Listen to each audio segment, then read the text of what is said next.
Ensuring education and safety of life of school children is a responsibility of the society, says the Prime Minister. Indictment served in the High Court for 3 persons, including former Minister Shashindra Rajapaksa. National television appreciated again for reliable and responsible news presentation. Iran-US peace talks to be held in Switzerland cancelled.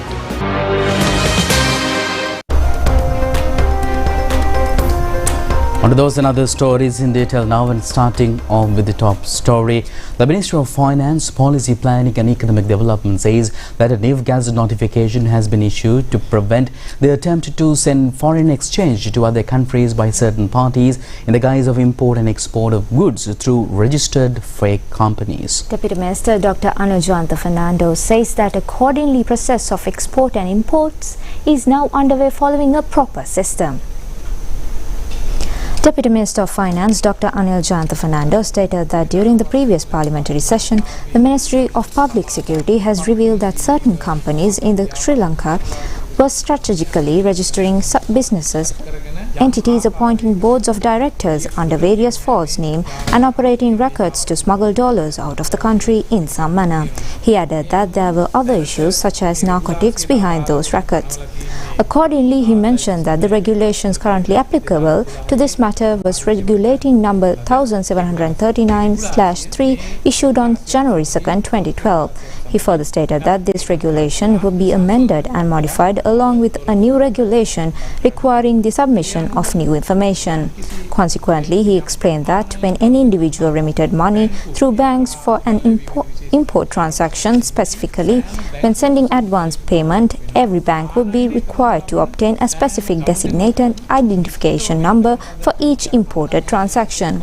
He noted that the objective was to regulate the need to properly compare future import information with the amount of dollars or foreign currency remitted for those imports. He emphasizes that the objective was not to restrict imports in any way, but to streamline import activities. Meanwhile, the Deputy Minister stated that a formal investigation is being carried out regarding the $2.5 million being transferred to a third party. The Belgolok Sri Lanka Economic Summit 2026 commenced this morning at the Colombo Port City premises. The objective of the summit is to further strengthen the Sri Lanka as trade, investment and economic relations with Belgium and Luxembourg. The summit has been jointly organized by the Embassy of Belgium in Sri Lanka, the Belgolok Sri Lanka Business Council, the Department of Commerce of Sri Lanka, the Sri Lanka Benelux Business Council and the Colombo Port City. This economic summit is being held concurrently with the Belgolok mission targeting Sri Lanka, which is active from the 17th of June to the 21st. The primary objective of this economic summit are to expand trade and investment opportunities between Belgium, Luxembourg and Sri Lanka to create the necessary background for innovation and sustainable economic cooperation and to bring state leaders, investors, businessmen and institutional stakeholders onto a single platform. Minister Vasantha Samarasinghe and Bimal Ratnayake, Deputy Minister Chaturanga Besinghe, the Ambassador of the European Union in Sri Lanka, Carmen Moreno, the Ambassador of Belgium to Sri Lanka, Didel Vanderhersel, and the Ambassador of Luxembourg in Sri Lanka, Christian Weber, among others, were present on this occasion. A meeting was held today between President Anurukumara Dissanayake and the President of the International Cricket Council, Jay Shah. The meeting was held in the afternoon today at the President's office. Jay Shah had a meeting with President Anurukumara Dissanayake during his tour of this country.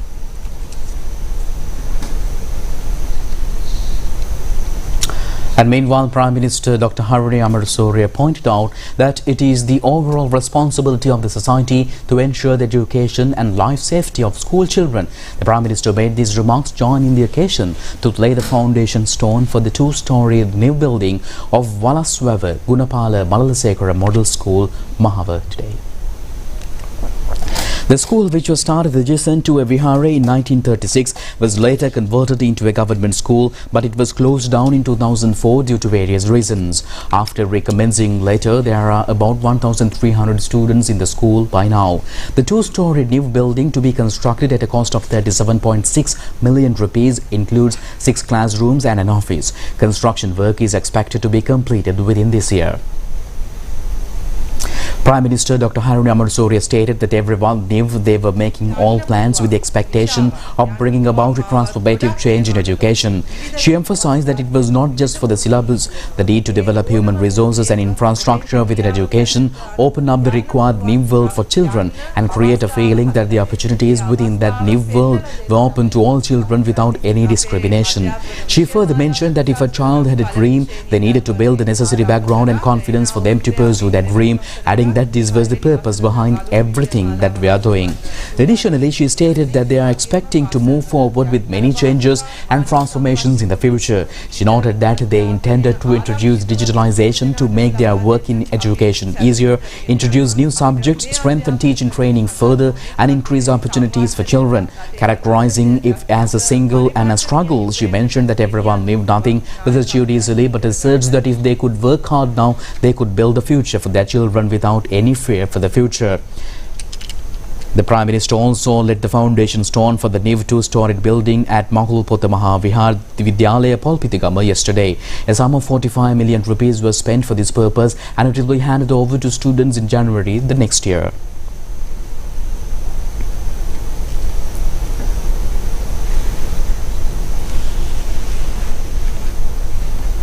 Meanwhile, Premier Dr. Harun Amarasuri joined the function to appreciate primary literary skills Punchi Hapanu 2026 held in the school. Students of 49 primary schools of Polpitigama division participated in the competition in under-17 categories.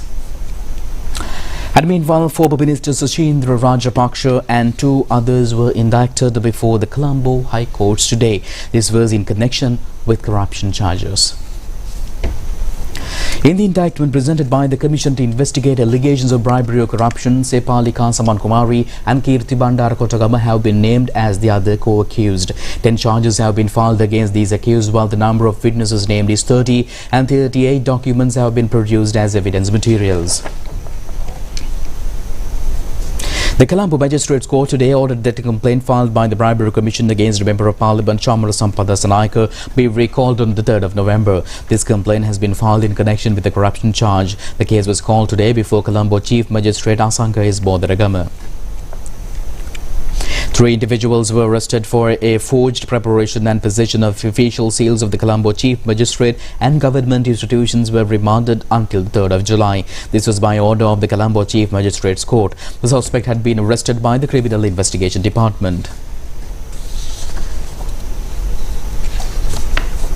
The Court of Appeal today ordered to call the writ petition filed by the Deputy Secretary General of Parliament, Shaminda Kularatne, requesting a ruling that a decision taken to suspend his service is contrary to the law on July 20th for the verification of facts. The petition was called before a bench comprising the President of the Court of Appeal, Justice Rohantha Abesurya, and Justice Priyantha Fernando.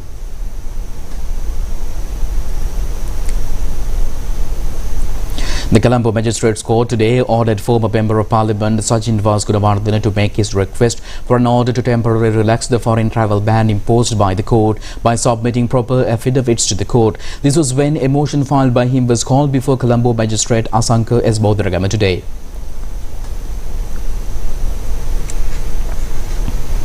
The Colombo Magistrates Court today ordered to release on bail the current General Manager of the Lanka Salt Company, Ratnayaka Budiyanselage Gunaratne, who was arrested over a corruption charge. This was on 2 personal bails of 5 million rupees each. The case against 7 defendants, including former Minister Anura Priyadarshana Yapa, was taken up for trial again before the Colombo High Courts today. The case was filed under charges of criminal misappropriation of government funds by unlawfully spending over 6.8 million rupees belonging to the Ceylon Petroleum Corporation, stating that it may be fluids for flood relief in the year 2014. Colombo High Court Judge Udesh Ranatunga ordered to call for the further examination of witnesses on the 10th of July. And meanwhile, the national television has been again awarded for the presentation of more reliable and a responsible news broadcaster at the UQuAD Awards 2025-2026 Awards Nights to introduce UK Quality Assessment Approved Standard Asia.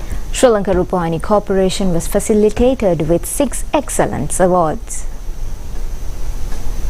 The awards function organised by the Awards Private Limited was held at Battaramulla Waters Edge Hotel last night. News of the national television was specially appreciated for the presentation of more reliable and responsible news. Director News and Current Affairs Vimuktika Karyavasam received the award. On behalf of Rupavahini News Broadcast, Miss Vimuktika Karyavasam.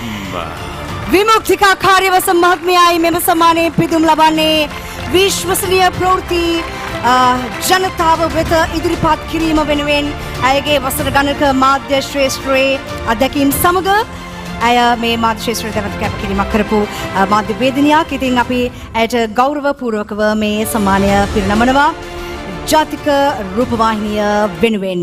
වගකීම කියන වචනේ ප්‍රවෘත්ති විකාශනයට කොයිතරම් අත්‍යවශ්‍යද චානු විශේෂ දෙයක්. ජාතික රූපවාහිනිය ඉතින් ඒක ඒ වගකීම හරියටම ඉටු කරන ආයතනයක්. ඉතින් ඒ වෙනුවෙන් අපේ ගෞරවනීය සම්මානය මේ. Director Sanjay Indrakumara received the award for the program Shanida Ayubowan, which was facilitated as the most famous Sunday morning program of Sri Lanka. Shanida Ayubowan program. ජාතික රූපවාහිනිය ශනිදා අයිබෝවන්. Shanida Ayubowan program.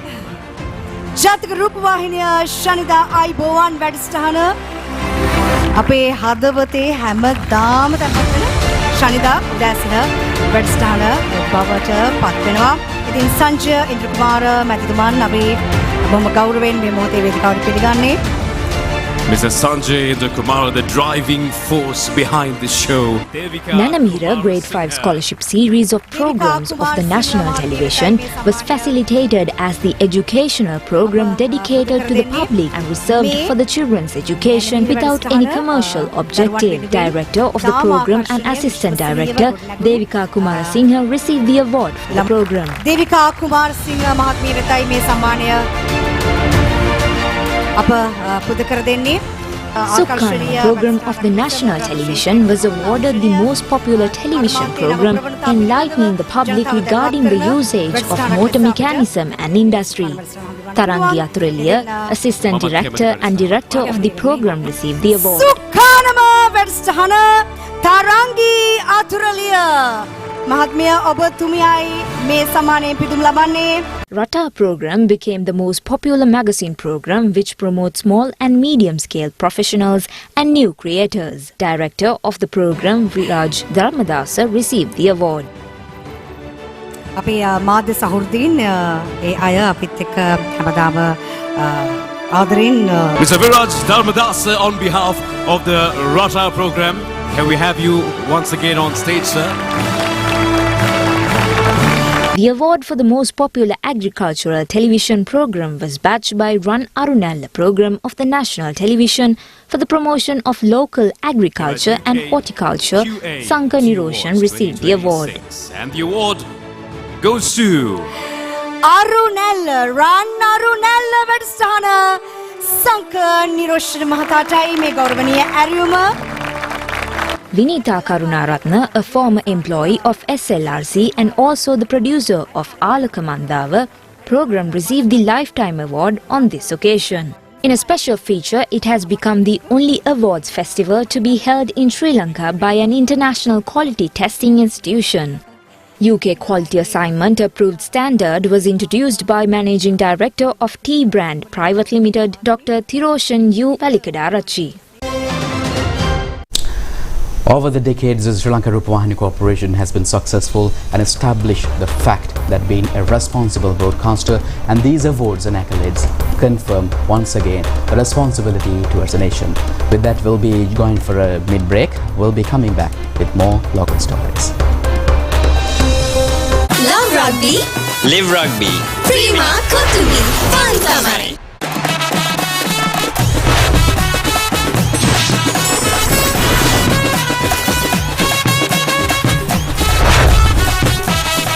Love rugby. Live rugby. Prima Kotumi. Fun Tamari. Live from the National News Studio, Sri Lanka.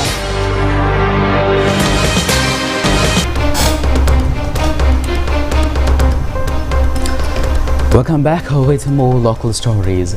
The National Dengue Control Unit says that 44,480 dengue cases have been reported so far this year. The number of cases reported this week has exceeded 1,000. The National Dengue Control Unit states that this is a dangerous situation. According to the Dengue Control Unit, 28 persons have succumbed to the disease. Colombo, Gampaha, Mathura, Kalutara, Ratnapura, Galle, Kandy, Kegol, Kurunagala and Hambantota districts have been identified as the places where most cases were reported in the island. According to the research reports of the Entomology Unit of Health Ministry, 225,532 house premises have been inspected for dengue larvae. Out of them, 20,860 premises have been identified as mosquito breeding places. Community medical specialist Prashila Samaravira stated that even that time, entomological surveys have revealed an increased presence of potential mosquito breeding sites in schools, government institutions, factories and religious places. She further mentioned that an increase in the number of patients was still being observed. Additionally, she noted that if everyone took steps to remove items like coconut shells, tins, cans or any other water collecting spots from their surroundings. Entomologist Sukumali Janaki explained that there was also possibility for the virus to spread among several individuals within a short period in a small area. She pointed out that the risk existed because mosquito bites multiple people to complete their blood meal. And new directors have been appointed to 17 health institutions, including the Castle Streets Women's Hospital, De Soysa Maternity Hospital, Mathura General Hospital, and the National Eye Hospital. Distribution of appointment letters was carried by the Minister, Dr. Nalini Jidaichester, at the Ministry of Health recently. Directors of health services have been appointed to Sabaragamu and eastern provinces, while the directors have been arranged to Badulla, Puttalam, Kandy, Monaragala and Kalutara districts as well. In addition, the directors have been appointed to the institutions of mental health, anti-malaria campaign, anti-leprosy campaign and food control unit. Addressing the new appointees, the minister said that the decision for the enhancement of health service will never be taken with any intention of political gain or popularity. And the Department of Agriculture says that the paddy rice will be decided during the harvesting of the yellow season. The Director General of Agriculture, Tushar Vikramarachi, stated at a media briefing held yesterday at Gannoru Agriculture Department that farmers should not have any fear or problem regarding the paddy prices. Director General of Agriculture Tushar Vikramarachi stated that the harvest from yellow season had not yet arrived. He mentioned that necessary arrangements have already been prepared for the upcoming period. Therefore, he assured that the relevant prices would be decided by a committee in the future and measures would be taken to purchase paddy from the farmers, advising them not to worry. He further stated that fertilizer had been sent to agrarian service centres. According to him, the fertilizer subsidy provided to farmers had been increased from 25,000 to 30,000. Additionally, he explained that the government would bear an extra cost of about 5,000 to 6,000 for every 50 kilograms of fertilizer distributed. This was because the government purchased fertilizer at a higher price, stored in the government warehouses and subsequently distributed to the agrarian service centres. The University of West London today formally opened the University of West London Sri Lanka's branch campus, the country's first full UK university branch campus, marking a landmark development in Sri Lanka's higher education sector. The University of West London Sri Lanka branch campus is designed to bring a UK university learning experience closer to students in Sri Lanka. It is opened by the ANC campus, a pioneer in the higher education sector in Sri Lanka with over 2 decades of experience in delivering internationally recognized education. It is also provides students the opportunity to study towards world-class UK degrees while remaining close to home. The students will have to access University of West London approved programs, academic support, learning resources and a campus environment designed to provide academic success, confidence and employability. At its inception, the Sri Lanka branch of the University of West London will offer programs in business, IT, law, AI, psychology and early childhood education subject to the entry requirements of the applicant.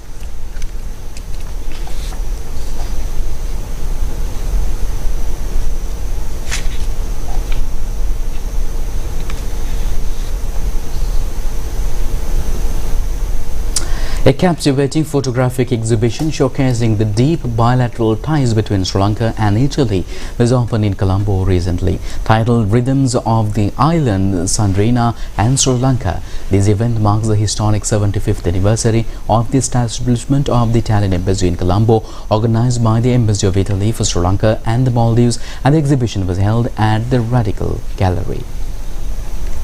Through the lens of acclaimed Italian photographer Dario Coletti, the exhibition unveils a stunning visual dialogue whose extensive career since the late 1980s spans collaborations with international humanitarian organisations, bridging the Mediterranean island of Sardinia and Sri Lanka. The frames capture the heartbeat of everyday life, cultural rhythms and spiritual traditions, highlighting shared human experiences while celebrating each island's distinct identity. Dario Coletti's masterpieces blend visual anthropology with social documentation, reflecting shared human experiences through striking imagery.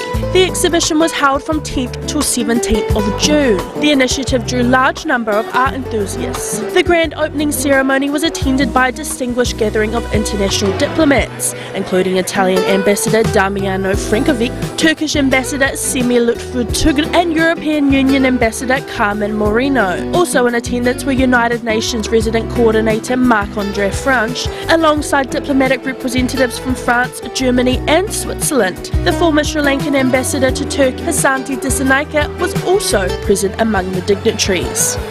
When we talk about Italy and Sri Lanka, we think of the main bonds existing between our two countries. What comes to our mind is, of course, the lively Sri Lankan community living in Italy, or we can think about the trade relationship with a very big surplus in favor of Sri Lanka thanks to the Italian investments made here. But sometimes we forgot something else which we have. It is that we have the fact that two of the biggest Italian regions are actually islands, like Sri Lanka and island state. This exhibition wants to highlight the island connection between Sri Lanka and Sardinia, which is the third largest Italian region. Connection made up by long history, because Sardinia is home to the maybe most ancient civilization we had in Italy, popular culture, landscape and traditions. All this seen through the lens of photographer Dario Coletti. Taking a look at today's weather forecast, Met Department forecasts low pressure area in the Bay of Bengal to the southeast of Sri Lanka is likely intensify into a depression during the next 24 hours. This system is expected to move northwest eastwards towards the east coast of the island. With this, here is the city weather forecast for the next 24 hours.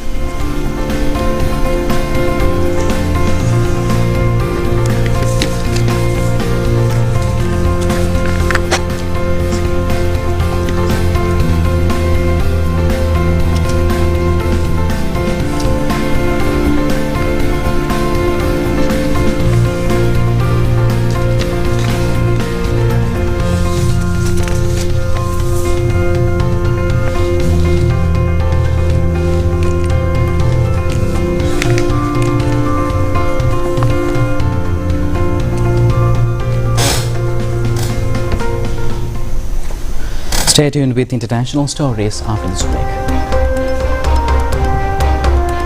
Love rugby. Live rugby. Prima Kotumi. Fantamari.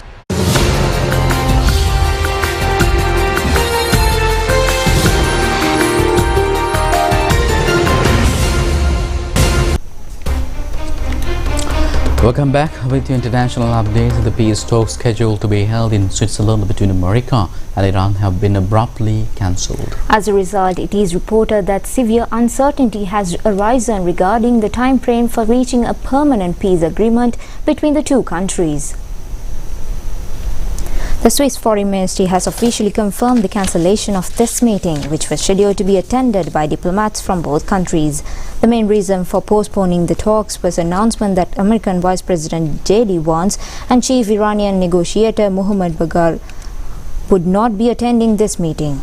Foreign media reported that regional peace has fallen further into crisis due to the intensification of attacks launched by Israel targeting the Hezbollah organization operating in Lebanon. The supreme leader of Iran has also emphasized that although the temporary ceasefire agreement reached between the two countries remains valid for the next 60 days, future peace talks will not be easy since many complex issues, including the nuclear program, remain to be resolved. Meanwhile, in accordance with the agreement, America has decided to lift the naval blockades imposed on Iran. Foreign media reports that with the bilateral agreement reached between the two countries, a new chapter has begun for regional peace and stability. The American Central Command confirmed that the naval blockades imposed on Iran maritime borders were lifted according to an order by President Donald Trump. Making an official statement regarding this agreement for the first time, Iran's supreme leader states that he gave his approval based on the assurance given by the American president to protect the rights of the Iranian people. This 14-point agreement includes the reopening of the Strait of Hormuz and the establishment of $300 billion reconstruction fund.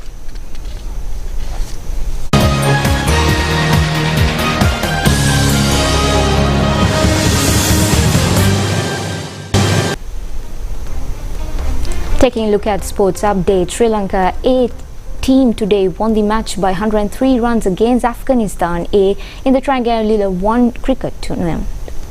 And accordingly, Sri Lanka will play in India in the finals of the Triangular tournament on the 21st of this month. The match was played at the Dambuli International Cricket Stadium, wherein the toss of Afghanistan A team invited Sri Lanka to bat first. Accordingly, Sri Lanka scored 322 runs for 8 wickets in their 50 overs. Avishka Fernando scored a century, piling up 110 runs, while Dinoshan Dikwala scored 66 runs. Nupanitha Fernando contributed with 45 runs, and in bowling, Faridun Devosai of Afghanistan A team claimed 4 wickets, while Firmanullah captured 3 wickets. In reply, Afghanistan A team could only manage 219 runs all out in 42.5 overs. Dulan Samudita claimed 5 wickets, while Kugastul Matulan captured 3 wickets in bowling for Sri Lanka.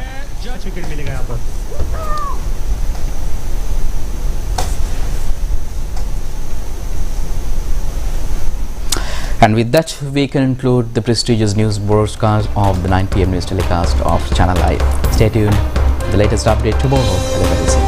I'm Charita signing with Situmi. Stay safe. Good night.